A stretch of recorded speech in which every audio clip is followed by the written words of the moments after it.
আপনার নামে কেউ যদি মিথ্যা বা সত্য মামলা করে থাকে বা আপনি যদি কোনো মামলার সাক্ষী হন, তাহলে আদালত থেকে আপনার নামে একটা পত্র আসতে পারে। এই পত্রটির নাম আইনের ভাষায় সমন বলা হয়। এ সমন আসামির প্রতিও হতে পারে বা সাক্ষীর প্রতিও হতে পারে।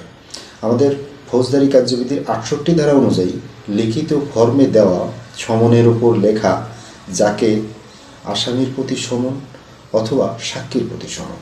সাধারণত সাক্ষীর প্রতি সমন স্থানীয় থানা পুলিশের মাধ্যমে জারি করা হয়ে থাকে।